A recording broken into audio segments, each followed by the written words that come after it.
This time for real, welcome Park and Recreation Commissioners, staff, and residents of Brisbane and our viewing audience.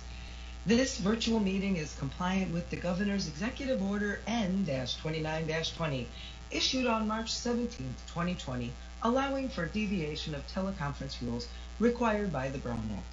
Consistent with the order, this virtual meeting provides a safe environment for staff, Park and Recreation Commissioners, and the public, while allowing for public participation.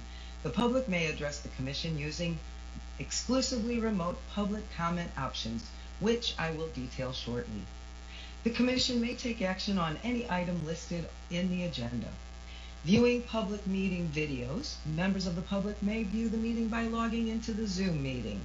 You may see the Zoom meeting link by looking at the bottom of your YouTube screen if you are watching this meeting live. You can see this at www.youtube.com/BrisbaneCA or on Comcast Channel 27. Archive videos can be replayed on the city's website via the All Meetings page, http://brisbane.org/city-government/meetings. Now, how to address the Commission.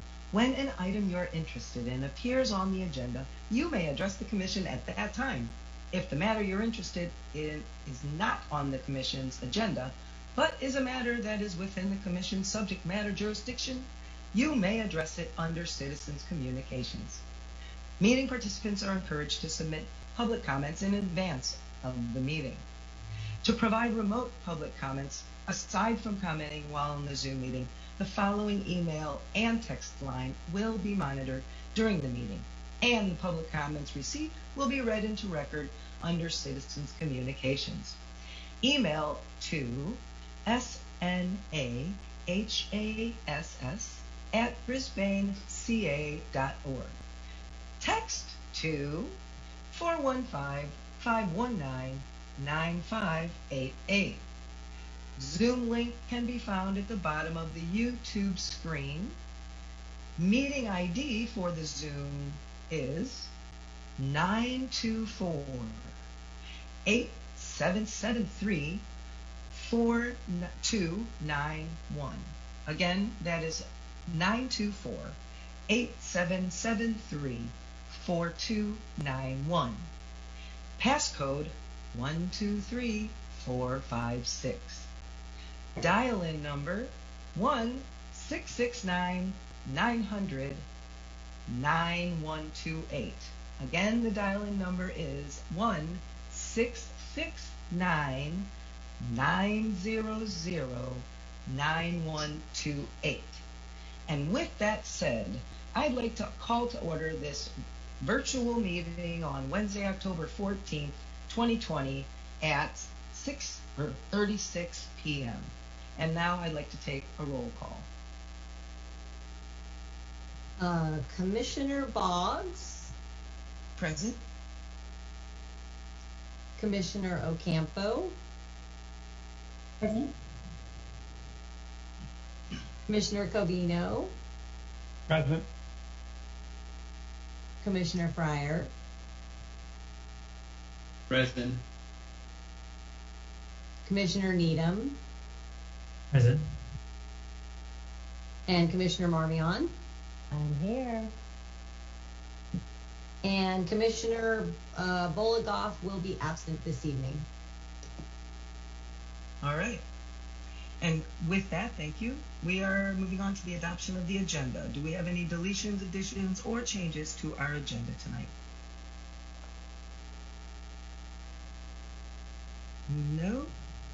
Then we're going to move on to the approval of the minutes from June 10th, 2020. Do I have a motion to approve the minutes?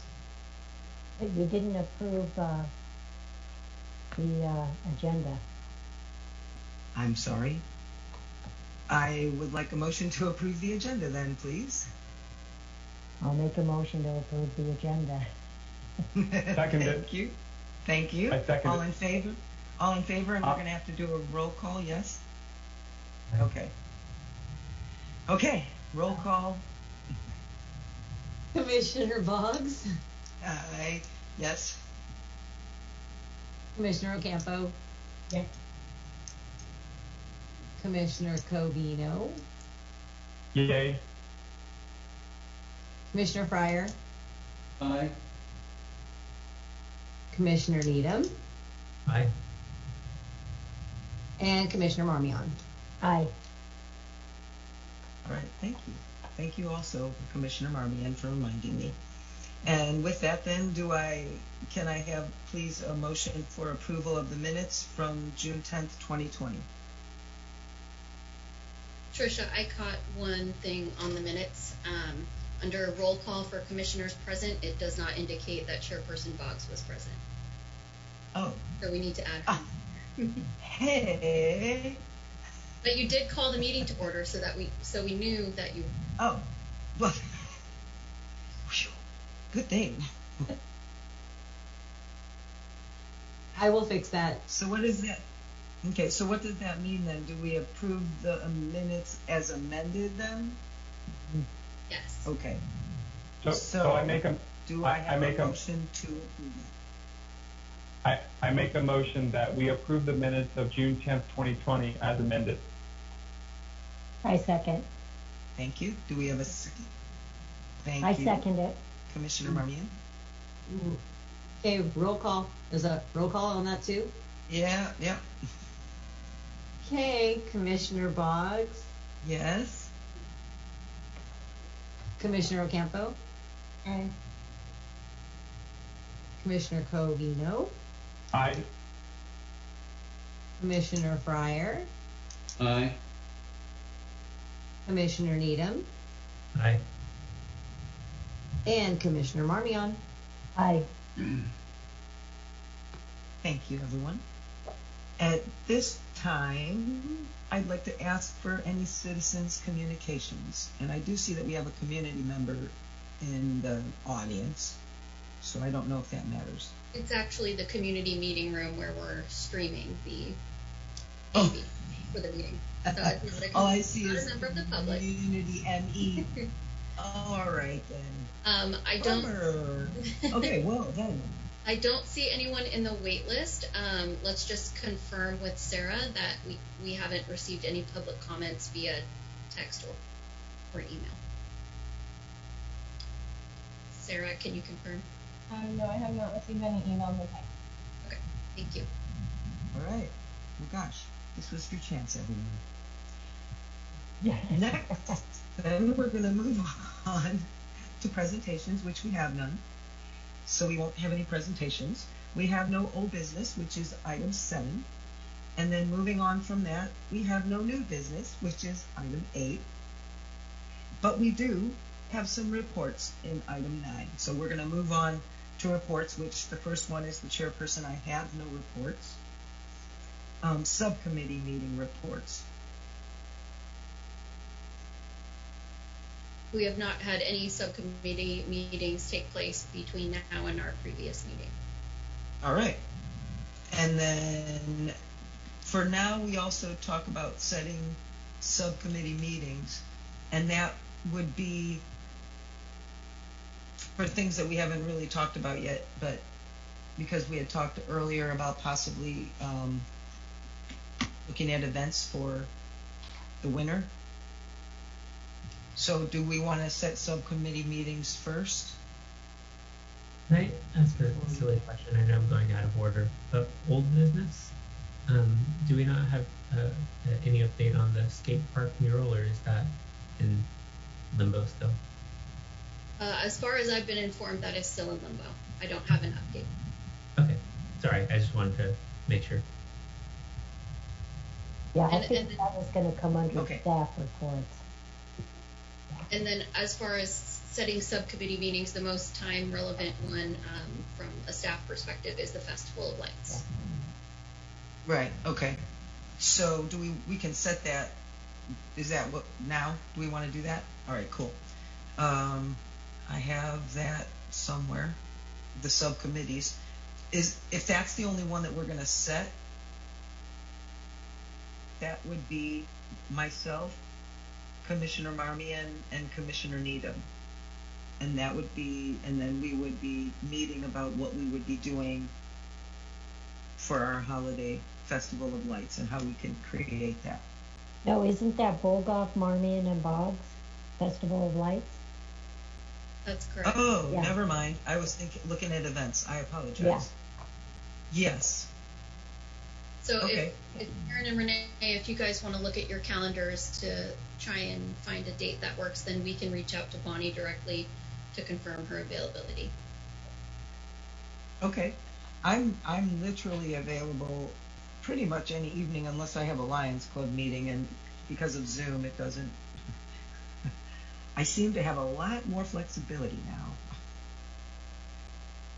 now. Renee, do you have any? Yes, in the evening is better because Okay. I'm on too many Zoom meetings in the daytime with students. Oh, okay. So I respect anytime that. after 4 would be good. All right. Any particular day No, I'm open. of the week? I'm open. Okay. Then I'm pretty much open Tuesday the 20th or the 21st or 22nd. Okay, any of those days. You want to do the 20th? All right. So Tuesday the 20th at like what? You want a little break? Maybe like Yeah, 5 like- o'clock? Why don't we do 4:30? Okay. So if that works out in Commissioner Boligoff's calendar, then we'll do Tuesday the 20th at 4:30 for Festival of Lights. Does that work in the schedule for the staff? I have a question. How is that going to be facilitated? Can we do it Like- on Zoom? By the staff members? Yeah, we'll do it via Zoom. Okay, and you guys, the staff will facilitate that, I assume. That's correct. Yes, Okay. that's you and Monroe. Okay. So, all right. So unless I hear otherwise, right now at least I'm putting that pencil in that. Yeah. So, cool. All right. I'm excited about that. Awesome. Then, are there any other meetings, subcommittee meetings that would be? The trail development. Do we need to work on anything like the beautification? Yeah, what can we Anything work else? on? I don't know. Well, the Trails Subcommittee will meet after this first community workshop for the Crocker Trail master planning. Once the consultant has an opportunity to conduct the workshop and solicit some community engagement, the Trails Subcommittee, as part of the technical advisory committee for that project, will convene. So that will essentially be the subcommittee meeting for that group. Do any other commissioners on any of the other subcommittees feel that they want to have a meeting or feel that they want to talk about anything they're working on?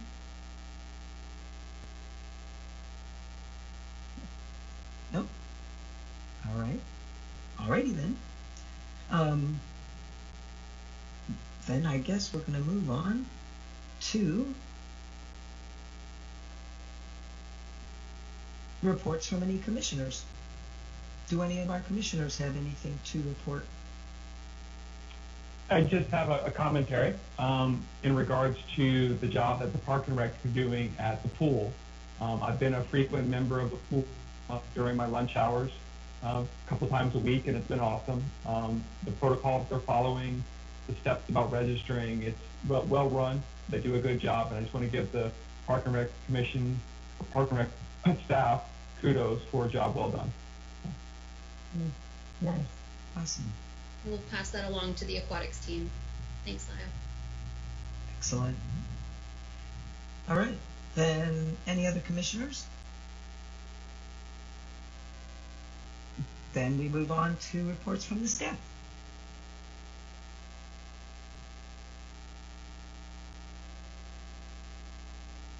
Can everybody see that? Yes. Okay. So my hope tonight was just kind of to recap for the commission and for the public what we've been doing over the last several months. despite the pandemic, we've been pretty busy, which has been nice, and we've been able to keep a lot of our team employed through this crazy, unprecedented time. And I know everybody's probably tired of the word unprecedented, so I won't use it anymore tonight. That's my one time. So just going through what we have going on, as Lyle mentioned, our pool reopened in the middle of the summer. We've had an overwhelming response from the public, both residents and non-residents, who have really enjoyed the ability to utilize the pool. We're currently only open for adult lap swim by reservation only for 45-minute increments in time slots, and for adult water aerobics. We are operating at 100% capacity for both of those programs with a wait list. So this is the largest turnout we've ever had for our water aerobics program, which is really wonderful to see. And I think people are enjoying the opportunity to get in the pool, especially on the warmer weather days that we've been having as well. So the staff did a great job piecing together a protocol and procedural video before we reopened that outlined for patrons how to come to the pool, what the expectations were, the health screening, the entire process for coming into the facility and exiting the facility. So that team has done a really great job. Moving on onto our childcare programs, we facilitated a 5-week-long summer camp program operating at multiple sites with a maximum of 12 children at each site. In September, we also launched our after-school Pod Squad program for kids in grades kindergarten through 5th, and that program is run similar to how our traditional after-school program is run Monday through Friday from 2 to 6.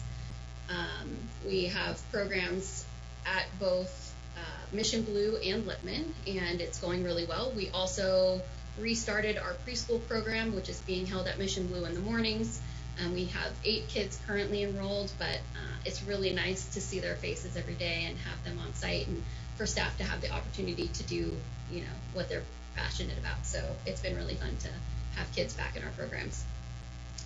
Moving along to senior services, we're providing weekly senior meals on Mondays and Wednesdays. On Mondays, it's been a partnership with the Brisbane Lions Club, and it's been a huge asset to the senior population and community. We serve about 80 seniors on Mondays and Wednesdays. On Wednesdays, it's a partnership with Samaritan House, and we have staff and volunteers that assist with the distribution and deliveries. We offer limited deliveries for those seniors who are more homebound. And we also are conducting weekly calls to our senior community as well. Teresa, who works in our Sunrise Room, has been facilitating all of those calls and making those really important connections with the seniors on a regular basis so that they have somebody to talk to. So that's been wonderful.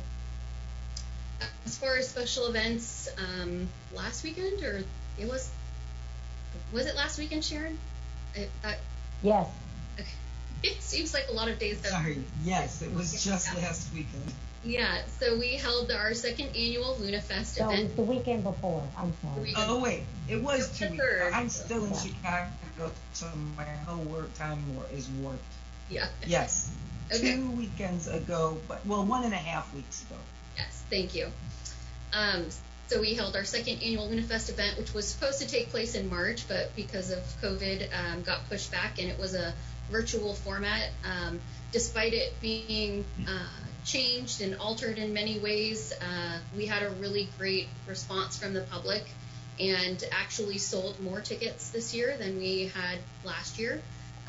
And with the collaborative efforts from the Luna Fest team, we ended up raising, I think it was about $23,000 or $24,000. So despite the crazy circumstances, it was still a really successful event, and I've only heard positive feedback since, so that was really great. Staff is also working on our fire hydrant painting event, which will take place this weekend. We felt that it was a nice event that we could facilitate in a socially distanced format and give people something to do while the weather was still allowing us to be outside. So that's happening this weekend, and we're excited to see the upgrades that many of our hydrants will receive. We're also working on some Halloween festivities. Staff is putting out weekly activities and crafts for people to get excited about the holiday. We are also going to be offering a free Halloween treat bag distribution that will take place on the Thursday prior to Halloween at the farmers market at the community park. We are taking reservations for that in advance so that we can ensure that we are abiding by the social distancing guidelines and not encouraging a crowd. So we have designated time frames for people to reserve to come, and we encourage costumes, but they can come and pick up like a little Halloween goodie bag. So we'll have that occurring on the 29th. And staff is also working at a virtual at-home family campout where people would receive a delivery of a box that had themed activities, including crafts and s'more snacks and movie suggestions and other activities as well. And then looking forward to working with the Park and Rec Commission subcommittee to determine what this year's Festival of Lights event will look like. We anticipate it will be revamped because we're not going to have large gathering at the park, but I think there's lots of cool ideas floating around, and so we're excited to flesh that out a little bit. Okay. Moving on, so our Crocker Trail master plan, as I mentioned previously, is moving forward. The next phase in the process is the first community workshop, and that's going to be held on Wednesday, October 21st at 6:30. It'll be a virtual event, so we're trying to push out as much communication about that event as possible to get people engaged so that we can really have some public input into the process. I'm also working with Madison and the Chamber to get the information out to the local businesses and the employees that work at those businesses, because they are another key stakeholder group that we want to engage in the process as well. Oftentimes there's lots of employees that utilize the trail during the day and during their lunch breaks, so it's another stakeholder group that we're hoping to capture through this process. Looking at our facilities, the Mission Blue tennis courts were resurfaced over the last few months and got a bit of a facelift, so they look really nice. The BES Childcare modular is in place. We're not up and running quite yet, but it's looking very nice, and we're still kind of working through the logistics of building permits and DSA requirements, and we'll be installing a new ADA ramp from the fence line on the San Bruno Avenue side as well as redrawing new basketball courts on the asphalt there on the schoolyard. So it's an ever-evolving project. We're looking forward and excited to actually get into the building and hoping within the next few months that can happen. We also have the dog park resurfacing project moving forward. That went to council for consideration at the beginning of this month. They asked us to come back with some alternatives that they could review with various cost estimates for those alternatives, including an expanded area of artificial turf. So we will be going back to City Council with that on November 5th. May I interrupt a minute? Do we need to discuss that, or is that our proposal we gave them? The commission already made the recommendation to council to proceed with a majority of decomposed granite with some artificial turf areas. So that's what we took to council with the initial presentation. They asked us to come back with some alternatives that include larger areas of artificial turf, but still some combination between the two. Oh, well, when are we going to do that? That goes back to City Council on November 5th. But we haven't discussed anything about larger areas. Well, in the meeting when we had the recommendation come from the commission, it wasn't specific as to the size. Okay. So the staff, after meeting with the vendor, made a recommendation that included the majority of the grass area being replaced with decomposed granite with 3 smaller patches of artificial turf. So you guys made the decision. It didn't come back to the commission. The staff made the decision. Well, we haven't made any decision at this point. It's in council's hands to make the final decision as to what the surfacing layout will be. The recommendation from the Park and Rec Commission was to have some combination of decomposed granite, which would be an extension of the decomposed granite areas that we already have there at the park, with some artificial turfing, but the commission did not specify a specific square footage of either. Yeah, but then I thought you said that they they sent it back to us. Or am I not understanding that? They asked staff to come back with some cost estimates with alternative spacing for the artificial turf and decomposed granite. I think what they were trying to get a sense of was how much would it cost if they were to recommend artificial turf for the entire existing grass area in comparison to what would it look like if only half of the existing grass area were converted to artificial turf versus what we initially had shown them. That's what I missed. So they sent it back to staff for That's correct. recommendations and not to the commission. That's correct. Okay. Thank you for that clarification. Sure. The last thing I inadvertently skipped over was the e-ink signboards on here. So that project is moving forward as well. I met on site with the vendor a few weeks ago just to assess and determine our approach for the site prep that needs to occur before the boards are installed. And they are also working on the final stages of the vandal proofing of the units themselves. So we're now working with our public works team, and we'll be working with a contractor of some sort to work on the electrical connections that we need to install and upgrade, as well as the construction of the framing itself.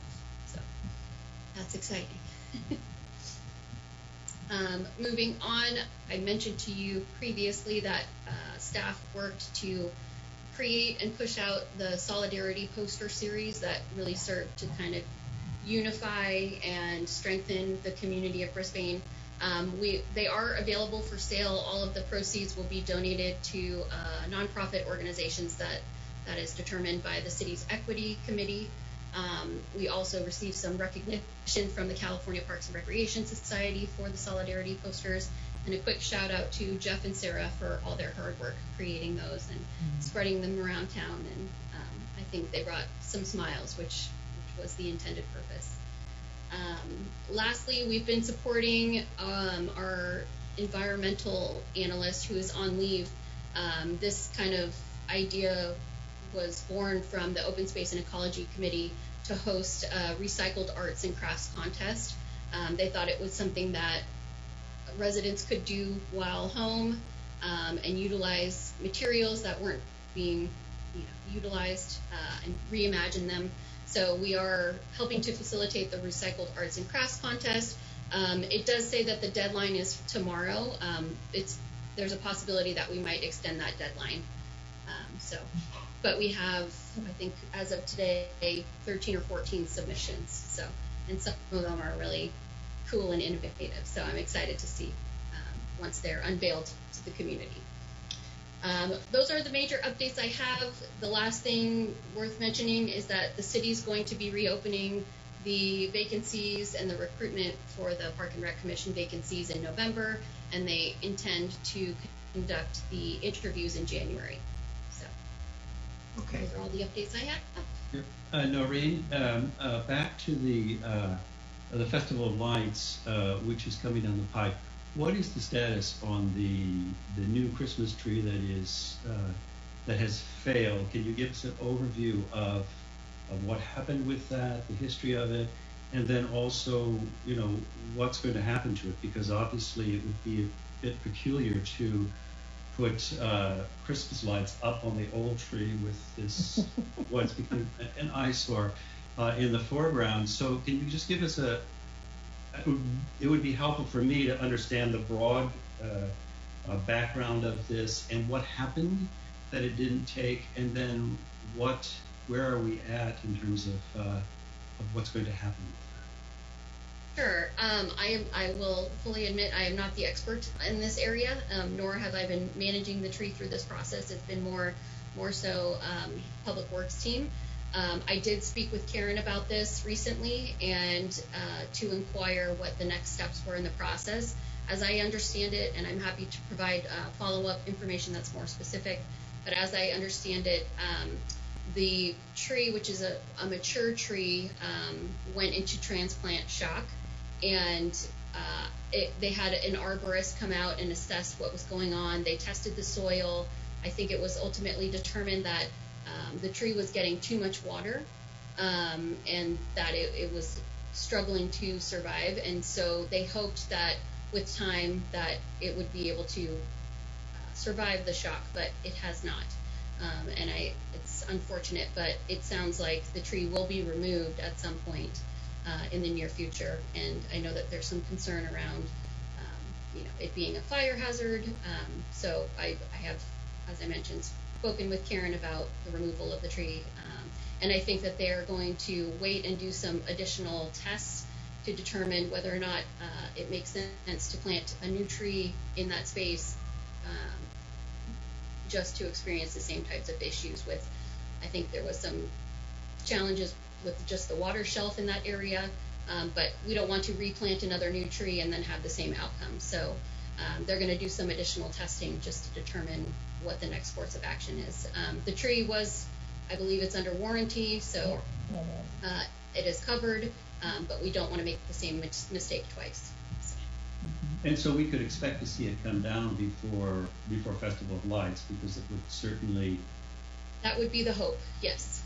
Add insult to injury for that. Decorating it. Yeah, okay, thank you. That is the hope. And I'm happy to provide the commission with an update on that item once I have it. Thank you. All right. Anyone else have any questions? All right. You guys, thank you so much. Thank you for that report. And we're moving on to commission matters. And now has anybody had any written communications?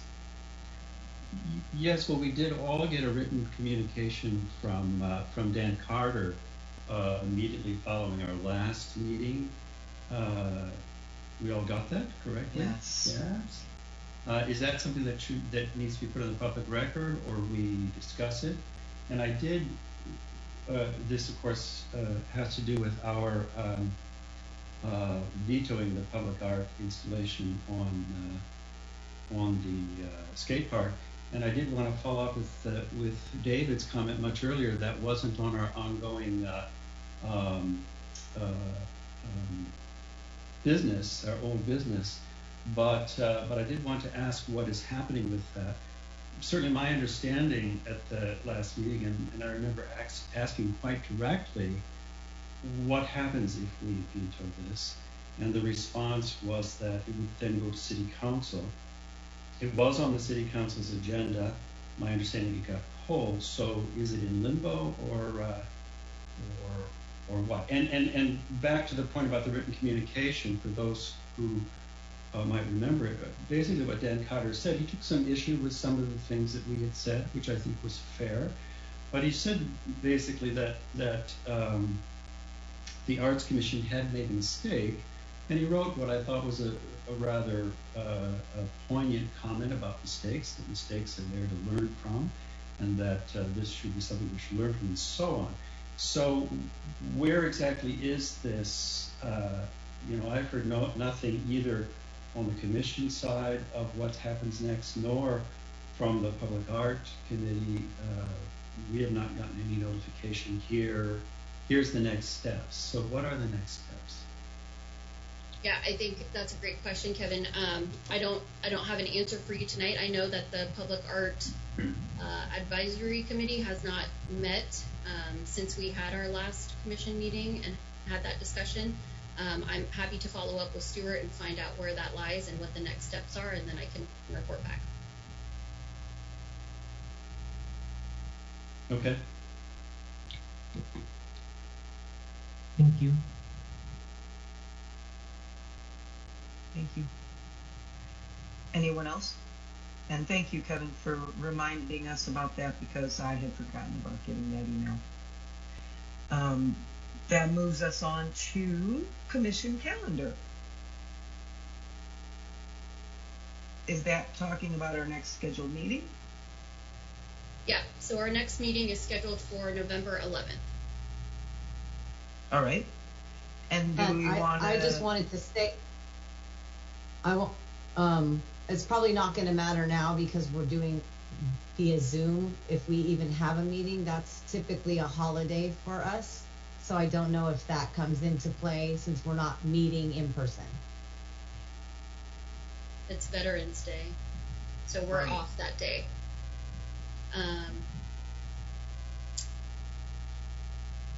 We can, I think traditionally what we do when that falls on that date is we look at the Wednesday before or after to determine availability. Does anybody know if they have any existing conflicts with either of those states? Tricia? Well, so I don't know how that works. If somebody else, if OSEC has their meeting, then we can't have our meeting because they're going to be using the city Zoom as well. So I don't know if they're having their meeting the week after or not. So We can verify on the community calendar. We don't want to conflict with other meetings if possible. I'm fine with November 4th if you can, or the 18th. Okay. Do we want to then leave that to you guys sending us an email and we all know which date it is? Or is that, and then we'll notify the community once we know the date? Yep, we can do that. Okay, cool. Then is if there was a preference, do we want to know that? Is there a preference for the 4th or the 19th or the 18th? I might suggest the week after because that's only 3 weeks away, and I'm not sure if there's going to be any content development between now and 3 weeks from now. When is the city council meeting? They meet on the 5th, November 5th, Okay. and the 19th. Yeah, it'd probably be better after the 5th. So the 18th then. All right. You can So look if at we have a choice, the 18th. and we'll confirm. And that would mean, okay. That's the date that has possible conflict. So if that is a conflict on the 18th, is everyone else fine with the 4th? Thumbs up, yeah, you're good with it? If we have to do it on the 4th? Yeah. Yeah. Yeah. Okay, cool. All right, so preference the 18th, but we'll get a notification. We'll send that to the community. And unless there are any other things, I'd like to thank all of you for your time. Thank you for your attention, and to the community members watching, thank you as well for your time and your input. One thing, Sharon, Yes. Could we put Commissioner some stuff? Martin? Yeah, could we put some stuff that would be on the agenda for next time? Yep. So we don't have none. And what I look up just from this meeting that we're talking about, we would report back on the Festival of Lights subcommittee.